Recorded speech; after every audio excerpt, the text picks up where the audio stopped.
से गरीब मायका। ये देखिए माँ जी, कितनी सुंदर साड़ी लेकर आई हूँ मैं आपके लिए। खास तौर से ये साड़ी राजस्थान से आपके लिए मंगवाई है मेरी मम्मी ने। राजस्थानी बंधानी प्रिंट। एक बार खोलकर तो देखिए, बिल्कुल मखमली कपड़ा है। आप पहनेंगी ना तो खिल जाएंगी। अरे बेटा, इतनी तकलीफ करने की क्या ज़रूरत थी। कहाँ राजस्थान और कहाँ तुम्हारा घर। क्यों तुम्हारी मम्मी ने इतनी महंगी साड़ी मंगवाई। अरे यहीं लोकल मार्केट से ले लेती। जी, मेरे घर वाले चाहे पैसों से गरीब हो लेकिन दिल से अमीर है।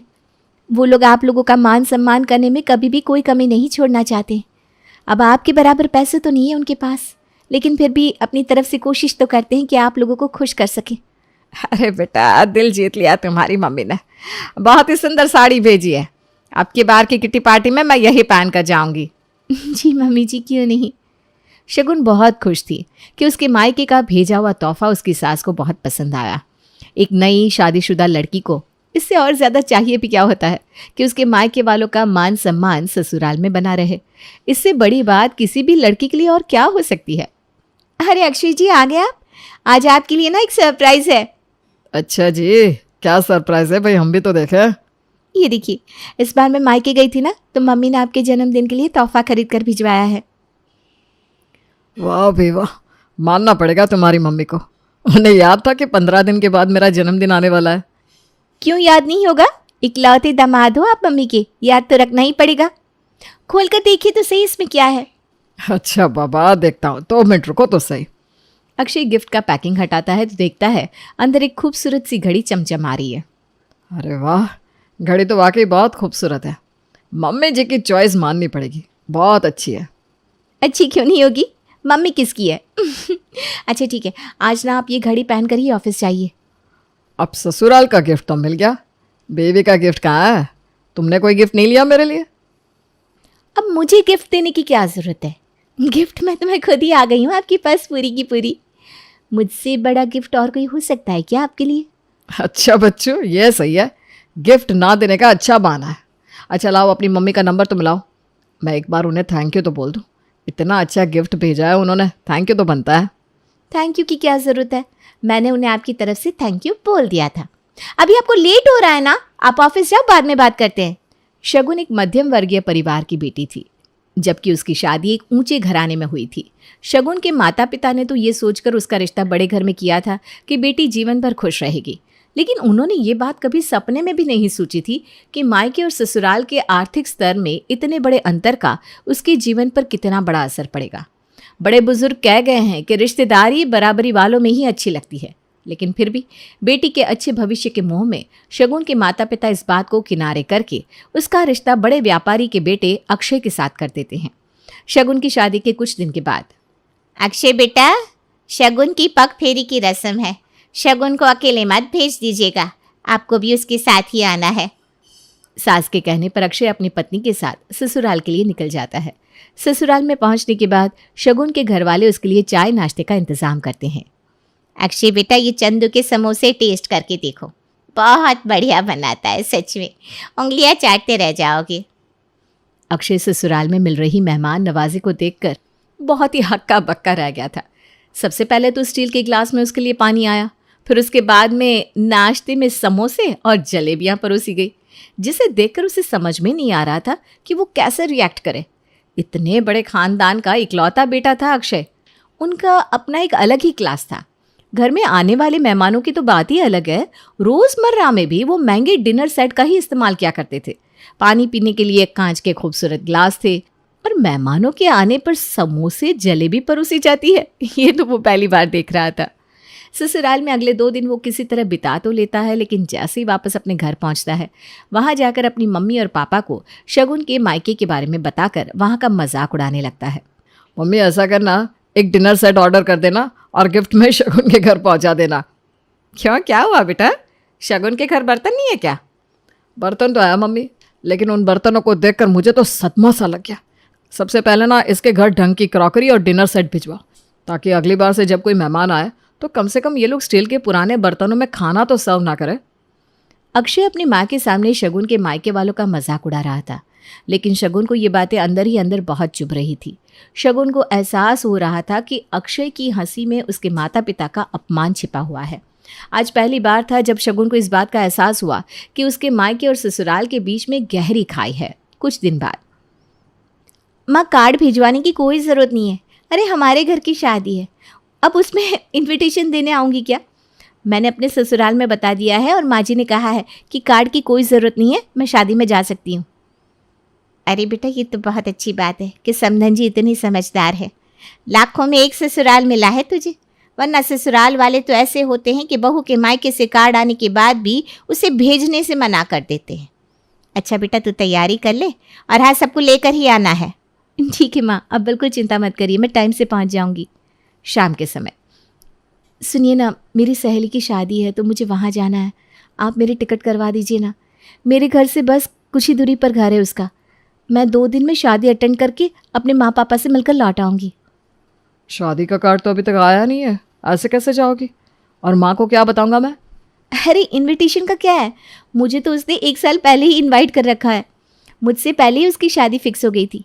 एंगेजमेंट तो पहले ही हो गई थी और शादी की तारीख अब निकली है। अब अगर उसने तुम्हें इनवाइट किया है तो मतलब सिर्फ तुम अकेले जाने वाली हो क्या? नहीं, वैसे अगर आप चाहो तो चल सकते हो, लेकिन मैं ज़्यादा दिन के लिए रुकने को नहीं जा रही हूँ ना। और वैसे भी वहाँ पर मेरी सहेलियाँ होंगी। अब इतनी सारी लड़कियों के बीच में आप अकेले अनकंफर्टेबल हो जाओगे ना। और माँ की चिंता तो आप मत ही करो, मैंने उनसे पहले ही बात कर ली है। हाँ, बात तो तुम्हारी ठीक है।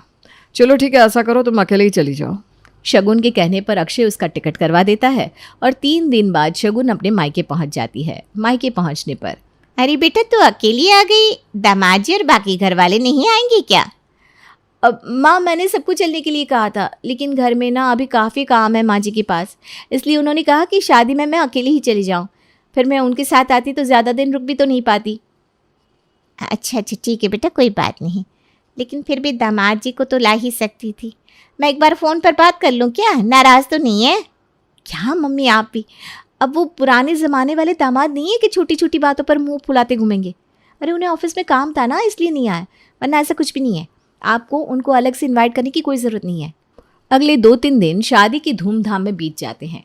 शुक्रवार की शाम का शगुन का वापस अपने ससुराल लौटने का टिकट था, लेकिन संयोग से उसी दिन सवेरे शगुन को तेज बुखार हो जाता है, जिसके कारण वो खड़ी भी नहीं हो पा रही थी। शगुन की माँ उसे अकेले वापस जाने से मना कर देती है। बेटा मेरी बात मान, तू 2-4 दिन और ठहर जा, जब तेरी तबीयत कुछ ठीक हो जाए तब चली जाना। ठीक है माँ, मुझे भी अपनी तबीयत कुछ ठीक नहीं लग रही है, मैं 2-4 दिन रुक ही जाती हूँ। मैं उनको फ़ोन करके इस बारे में बता देती हूँ, नहीं तो परेशान होंगे। माँ के कमरे से बाहर जाने के बाद, ये तो बड़ी मुसीबत हो गई। अगर मैंने अक्षय और माँ जी को ये बताया कि मेरी तबीयत ठीक नहीं है तो वो लोग ज़रूर दौड़े दौड़े यहाँ चले आएंगे, और फिर उसके बाद वही होगा जो पिछली बार हुआ था। मेरे मायके की हर छोटी छोटी बात का आने वाले कई सालों तक हर छोटे बड़े मौके पर मजाक उड़ाया जाएगा। अपने माँ बाप का इस तरह से तिल तिल कर मजाक उड़ते नहीं देख सकती मैं। ऐसा करती हूँ, अपना फ़ोन स्विच ऑफ कर लेती हूँ और माँ को बोल दूँगी कि मैंने अक्षय को कॉल कर दिया है। अगले 3 दिन तक शगुन की हालत में कोई सुधार नहीं आ पाया, इसलिए वो अपने मायके में ही रुकी हुई थी। अरे मम्मी, शगुन का कोई फ़ोन आया है कि नहीं? कहकर तो यही गई थी कि शुक्रवार को लौट आएगी। आज मंगलवार हो गया, उसका कोई अता पता ही नज़र नहीं आ रहा। अरे बेटा कोई बात नहीं, अपने मायके गई है, रुकने का मन हो गया होगा, आ जाएगी 1-2 दिन में। वो तो ठीक है माँ, लेकिन एक बार कॉल तो कर लेना चाहिए था।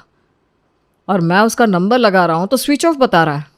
अरे तो इसमें घबराने की क्या बात है, हो गया होगा फ़ोन स्विच ऑफ, तो थोड़ी देर बाद ट्राई करना, लग जाएगा नंबर। अगले 1-2 दिन तक अक्षय कई बार शगुन का फ़ोन ट्राई करता है, लेकिन एक बार भी उसकी शगुन से बातचीत नहीं हो पाती। फिर वो परेशान होकर गाड़ी उठाकर शगुन के मायके की तरफ चला जाता है। जैसे ही वो अपने ससुराल में पहुंचता है, अपनी पत्नी की हालत देखकर हैरान रह जाता है। अरे क्या हो गया तुम्हें? तुम ठीक तो हो ना? तुम्हें देखकर ऐसा लग रहा है कि तुम्हारी तबीयत बहुत ज़्यादा ख़राब है। मैं इतने दिनों से तुम्हारा फ़ोन नंबर लगा रहा हूँ, तुम्हारा फ़ोन भी नहीं लग रहा है। कोई परेशानी थी तो तुम्हें कम से कम बताना तो चाहिए था। ऐसा कैसे हो सकता है बेटा? शगुन तो कह रही थी कि उसकी आपसे रोज़ बात हो रही है। क्यों शगुन, तुमने दामाद जी को अपनी तबीयत के बारे में बताया नहीं था क्या? शगुन अब चारों तरफ से घिर चुकी थी। मैं अभी आपकी बातों का जवाब नहीं दे सकती हूँ, एक बार घर चलिए, वहीं चलकर सारी बातें समझाऊंगी।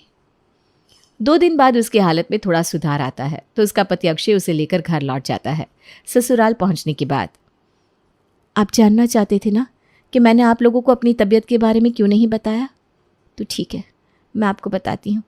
मैंने जानबूझकर आपको कॉल नहीं किया, बल्कि अपना फ़ोन भी ऑफ़ करके रखा था। उन सब में मेरे घर वालों का कोई हाथ नहीं है। उनको तो यही पता था कि मैंने आप लोगों को फ़ोन करके सब कुछ बता दिया है। मैं खुद नहीं चाहती थी कि आपको मेरी बीमारी के बारे में पता चले। अरे मैं भी तो यही जानना चाहता हूँ कि आखिर ये सब किया क्यों? ऐसा कोई करता है क्या? तुम 2 दिन के लिए कहकर अपने मायके गई थी और उसके बाद तुमने वहां जाकर अपना फ़ोन स्विच ऑफ कर लिया। इतनी इररिस्पॉन्सिबल कैसे हो सकती हो तुम? तुम्हें पता है यहाँ माँ का और मेरा सोच सोच के कितना बुरा हाल हो गया था। समझ में नहीं आ रहा था कि आखिर बात क्या है। शगुन अभी अपने पति अक्षय से बात कर ही रही थी कि उसकी सास वहां आ जाती है। हाथ धो गई मोहल्ले की औरतों से। किसी के घर में सुख शांति हो तो इनसे बर्दाश्त ही नहीं होता। अरे माँ, क्या हो गया? क्यों गुस्से में आग बबूला हो रही हो? अरे होना क्या है, शगुन के मायके से जो साड़ी आई थी ना, उसे पहनकर आज मैं किटी पार्टी में गई थी। तुझे पता है उस साड़ी को देखकर मिसेस शर्मा ने क्या कहा? कहती है ये साड़ी उनकी दुकान की है। अब बताओ, उन्हें ऐसा लगता है कि दुनिया में जितने भी कपड़े बिक रहे हैं ना, सब उन्हीं की दुकान से खरीदे जा रहे हैं। मैंने उसे बताया भी कि बहू के मायके वालों ने राजस्थान से खरीद कर ये साड़ी भिजवाई है, लेकिन एक नंबर की ढीठ और झगड़ालू औरत है, बात मानने को तैयार ही नहीं है। उसकी बात सुनकर अब तो शगुन की शक्ल पर जैसे 12 बज गए थे। तो ही बता बेटा, मुझे गुस्सा नहीं आएगा क्या? अरे मैंने उसे इतना क्या बता दिया कि ये साड़ी बहू के ससुराल से आई है। जल फूंक गई होगी। उसे तो यही लगा होगा ना, मेरी समधन जी ने इतनी अच्छी साड़ी भिजवाई कैसे। कहती है अगर ये साड़ी मेरी दुकान की ना हुई ना तो अपना नाम बदल दूंगी। अब तू ये बता बहू, गुस्सा तो आएगा कि नहीं? शर्मा आंटी ठीक कह रही है माँ जी, ये साड़ी उनकी दुकान की है। क्या कहा तूने? ये साड़ी तू शर्माइन से लेकर आई है? उस दिन तो लंबी लंबी हाँक रही थी कि तेरी माँ ने राजस्थान से मंगवा कर भेजी है, और अब बोल रही है कि ये साड़ी शर्माइन की दुकान की है।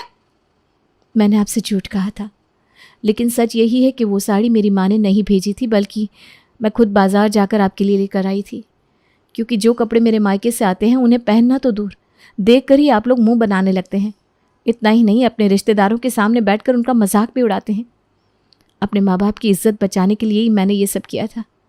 आपको दुख नहीं पहुँचाना चाहती थी मैं, लेकिन आपकी बहू होने से पहले मैं अपने मम्मी पापा की बेटी भी हूँ। उनके मान सम्मान की रक्षा करना भी तो मेरा ही फ़र्ज़ है ना। आप लोग तो बड़ी आसानी से मेरे मायके से आए हुए सामान और हर चीज़ का मजाक उड़ा लेते हैं और उसे सस्ता और घटिया साबित कर देते हैं। लेकिन ये बात तो आपको अपने से छोटे घर में रिश्ता करने से पहले सोचनी चाहिए थी ना, कि मेरे माता पिता आप लोगों की तरह इतने पैसे वाले नहीं हैं। उनके पास सीमित पैसा है और उसी में वो इज्जत से अपना घर चला रहे हैं। जितना उनसे बन सकता है अपनी क्षमता के अनुसार आप लोगों का मान सम्मान करने में कोई कमी नहीं छोड़ते हैं। अपनी तरफ से तो अच्छे से अच्छा कपड़ा, खाना, मिठाई सब भिजवाते हैं, लेकिन आप लोगों के लिए वो सब कोई मायने नहीं रखता। आज तक जितनी बार भी मेरे मायके से कोई सामान आया है, आप लोगों ने उसका मजाक ही उड़ाया है। और अक्षय, आप पूछ रहे थे ना कि मैंने आपसे झूठ क्यों बोला, तो ठीक है सुनिए। मैं अपनी सहेली की शादी में नहीं गई थी, मैं अपने चाचा की लड़की की शादी में गई थी, और उस शादी के लिए सिर्फ मुझे ही न्योता नहीं आया था, आप सब लोगों को भी बुलाया गया था। लेकिन मैं नहीं चाहती थी कि आप लोग उस शादी में जाए, क्योंकि अगर आप लोग वहाँ जाते तो सिर्फ मेरे मायके का मजाक ही उड़ाते। क्योंकि आप लोगों के स्टेटस के साथ मैच कर पाना मेरे मायके वालों के बस का नहीं है। इसलिए मैंने ये सोच लिया था कि अब से मैं इस बात का ख्याल रखूंगी कि आप लोग उन लोगों से कम ही मिल पाए। लेकिन बदकिस्मती से शादी के बाद अचानक से मेरी तबीयत ख़राब हो गई। मैं जानती थी अगर आपको पता चला कि मेरी तबीयत ख़राब है तो आप वहाँ ज़रूर आएंगी, इसलिए मैंने अपने मायके में भी झूठ बोला और आप लोगों को भी खबर नहीं थी। इतना ही नहीं, आज तक जितना भी महंगा और कीमती सामान मैंने अपने मायके के नाम से आप लोगों को दिया है, वो सब मेरे मायके से नहीं आया, बल्कि मैं खुद ही खरीद कर लाई थी, ताकि मैं अपने माता पिता का मान सम्मान अपने ससुराल में बचा सकूं। शगुन की बातें सुनने के बाद अक्षय और उसकी माँ को यह एहसास होता है कि उन्होंने अनजाने में शगुन का कितना दिल दुखाया है। उन्होंने वाकई कभी भी उसकी भावनाओं का ख्याल नहीं रखा था। मुझे माफ़ कर दो शगुन, तुम जिस दिन से इस घर में आई हो तुमने इस घर को दिल से अपना लिया है, और एक मैं हूँ जिसने हमेशा तुम्हें और तुम्हारे परिवार को नीचा दिखाने की कोशिश की है। कभी ये नहीं सोचा कि तुम्हें कितना बुरा लगता होगा। क्या तुम मुझे माफ़ कर पाओगी? अक्षय तो बिल्कुल ठीक कह रहा है बेटा। बहू ने तो इस घर को अपना समझ लिया है, लेकिन तूने उस घर को कभी अपना नहीं समझा। अगर समझा होता तो तू इन लोगों का इस तरह से अपमान कभी नहीं करता। और इन सब में कहीं ना कहीं गलती तो मेरी भी है। शुरुआत तो मैंने ही की थी ना, जब बहू के घर से आए हुए कपड़ों को मैंने सस्ता और घटिया कहकर मजाक उड़ाया था। इसके बाद शगुन की सास और उसके पति अक्षय दोनों को अपनी गलती का एहसास होता है और वो अपनी गलती को मानते हैं और फिर से ऐसा कभी नहीं करने का वादा करते हैं।